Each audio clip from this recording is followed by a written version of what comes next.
Vamos a empezar saludando a Rosibel, una simpática muchacha de Cojote. Un abrazo, Rosibel. Saludamos también a Máximo Membreño en Nueva York, a Eric Ramos en Australia y a Ángela Meléndez y a todos los salvadoreños y salvadoreñas que están en los Estados Unidos, en Canadá, en Australia, en los países nórdicos. A todos ellos un abrazo. Hoy vamos a conversar sobre la santificación de Monseñor Romero. Y vamos a empezar leyendo una parte de un escrito de él que dice: el diálogo, cristianismo y marxismo. Dijo Monseñor Romero: también es interesante la noticia de que en Roma el próximo octubre va a haber un diálogo entre filósofos cristianos y marxistas. Para aquellos que se espantan del marxismo tan fácilmente, no por motivos cristianos, sino por intereses egoístas, porque jamás habíamos visto tanto celo anticomunista como cuando ven en peligro sus intereses egoístas. Pero sí, puede haber un diálogo, no para claudicar en los principios de la fe, sino para comprender qué se entiende hoy por comunismo, por marxismo. Y muchas veces quienes se espantan más de los grandes males del comunismo no se quieren fijar en los grandes males del capitalismo que está sacrificando a nuestro pueblo. Esta es la homilía del 2 de marzo de 1980. 2 de marzo de 1980. Estamos hablando del mes y del año en que Monseñor Romero fue asesinado. La Iglesia Católica tiene un nuevo santo. El pueblo ya había hecho santo a Monseñor Romero mucho tiempo antes. Supuestamente la Iglesia Católica hace santo a Monseñor Romero para elevarlo a los altares de la Iglesia Católica. Pero el pueblo sabe que cualquier altar de la Iglesia Católica queda muy pequeño ante la inmensa humanidad que caracteriza a Monseñor Romero, que no cabe en la Iglesia Católica universal, ni en la Iglesia Católica latinoamericana, ni en la Iglesia Católica salvadoreña. Y aquí es necesario hacerse una pregunta: ¿de dónde apareció Monseñor Romero? ¿Y quién hizo a Monseñor Romero? Esta es una cosa muy importante, porque se trata de una persona de carne y hueso, común y corriente, con miedos, con sueños, con anhelos y con posiciones ante la realidad de nuestro mundo. Un joven de Ciudad Barrios que se hizo sacerdote, que siempre tuvo un pensamiento y una acción al servicio de los más humildes, de los más pobres, de los que son humillados en nuestra sociedad, de los que son explotados, de los que son vendidos, de aquellos a los que no se les paga la justa medida de su trabajo, de los que no tienen salud, los que no tienen educación, los que no tienen tierra. Los destinos de estos hombres y de estas personas fueron el destino de Monseñor Romero. Desde siempre. Esto es muy importante. Porque no se trata de que a partir del asesinato de Rutilio Grande, Monseñor Romero se transforma. Para nada. Él siempre fue un hombre con un pensamiento y una acción, si vos querés, subversiva. Tanto para la Iglesia Católica salvadoreña como para la sociedad salvadoreña. Y tenía que ser así, dada su honestidad, dada su valentía. Para la Iglesia Católica, Monseñor Romero fue el mayor reto. No, porque no hay que olvidar que Monseñor Romero fue un pastor que basó su desempeño en la doctrina social de la Iglesia. Incluso no podemos ubicarlo en la teología de la liberación. Fue un pastor que se basó en la doctrina social de la Iglesia, es decir, en la doctrina oficial de la Iglesia Católica, que les está diciendo a los sacerdotes, a la gente de las comunidades eclesiales, a la gente de base, y le está diciendo a la jerarquía católica: ser cristiano es estar con la gente. Ser cristiano es defender los derechos del pueblo, y eso está dicho en el Evangelio. Eso está dicho y sustentado en la doctrina social de la Iglesia.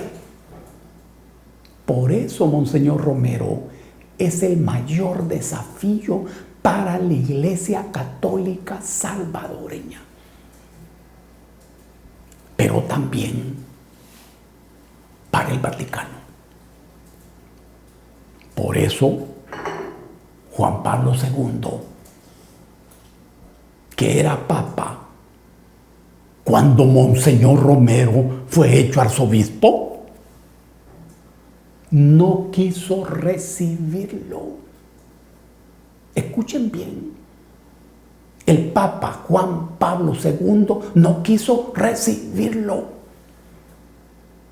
porque este Papa le exigía que no denunciara las matanzas del ejército y de los cuerpos de seguridad, que no denunciara a la oligarquía, que no se metiera con el Estado, que no se metiera en política, en cosas políticas. Monseñor Romero hizo fila como todos los creyentes, empujando una caja de cartón llena de los recortes de los diarios donde estaban registrados los asesinatos. Y así llegó a la posición del Papa en ese momento. Cuentan que en una ocasión este Papa le dijo: tenga cuidado con los comunistas. Y él le respondió: en El Salvador los comunistas no serán lo que usted conoce, santidad. Para el Vaticano, Monseñor Romero también es una fuerza que lo supera, más grande que el Vaticano. ¿Y qué hizo Monseñor Romero? Ser cristiano. Pero ser cristiano equivale a parecerse a Cristo. ¿Y qué es lo que ocurrió hoy? Vos sabés que mucho antes que Monseñor Romero, José María Escrivá de Balaguer fue hecho santo. Tenemos el privilegio de aprender cuál es el proceso de ser santo. Estamos ante un proceso jurídico del derecho canónico que tiene una serie de procedimientos. Pero este santo es un conflicto.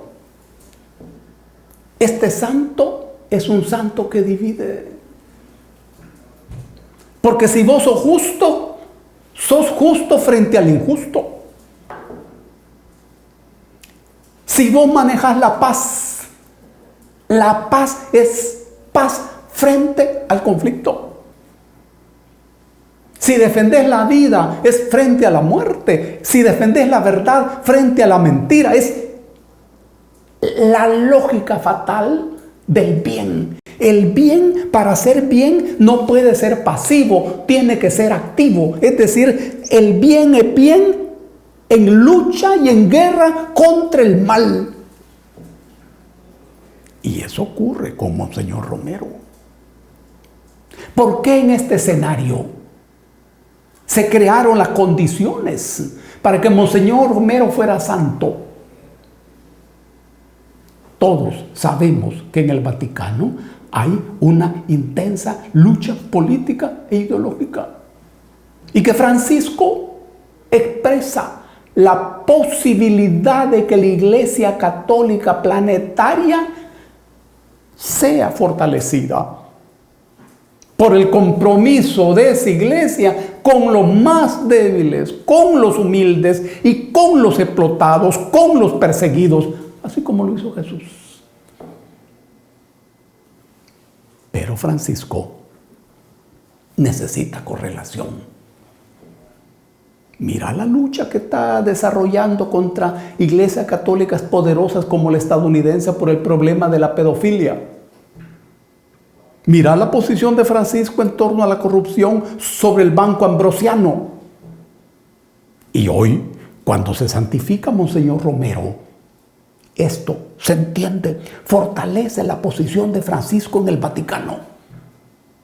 Pero es un mensaje también de conflicto.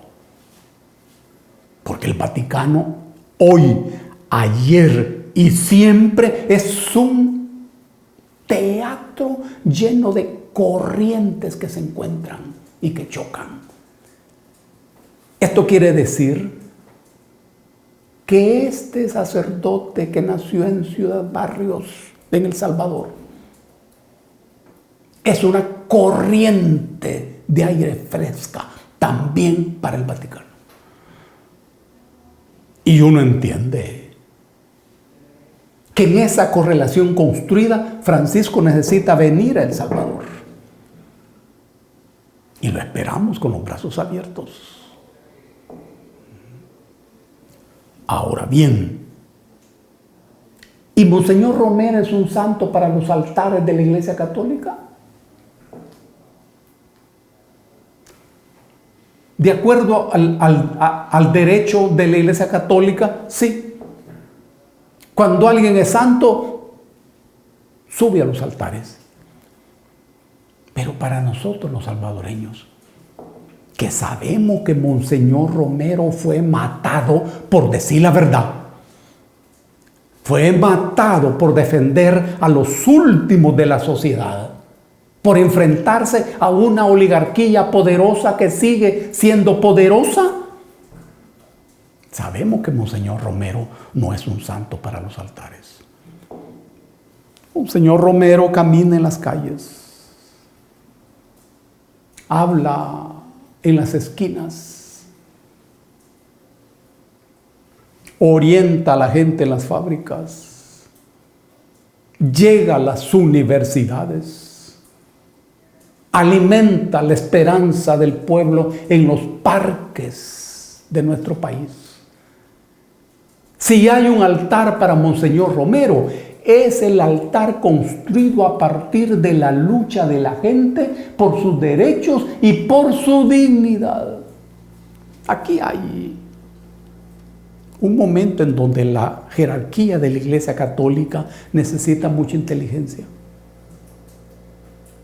y mucha sensibilidad y mucha modestia.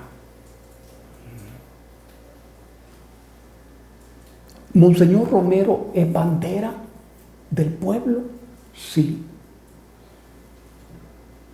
¿Monseñor Romero está situado en las luchas políticas, sociales y económicas de la gente? Sí.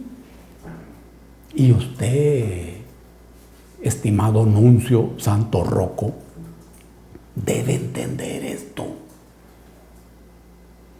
Y sus amigos de la jerarquía también. Es que Monseñor Romero no es un santo como todos los otros. Es un santo del pueblo que no fue construido por la Iglesia Católica, sino fue construido por la gente. Y esto es inédito para la iglesia. No es la iglesia la que le da al pueblo un santo, es el pueblo quien le da a la iglesia ese santo.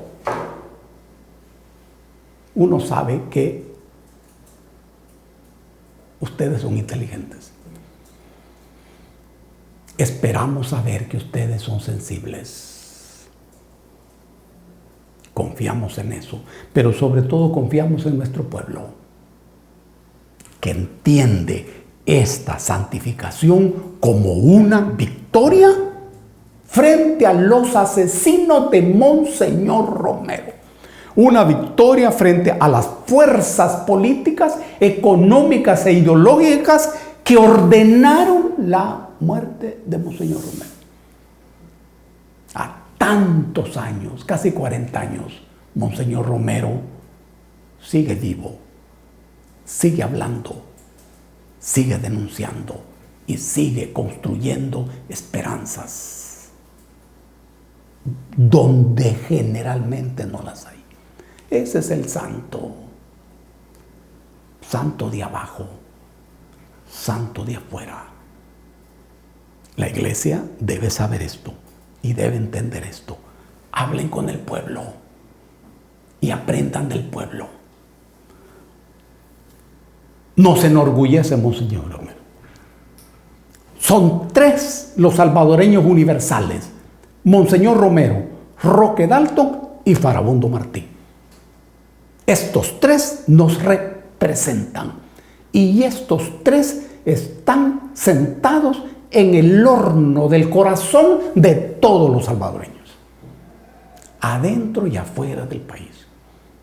Un abrazo para todos y para todas. Y esperamos a Francisco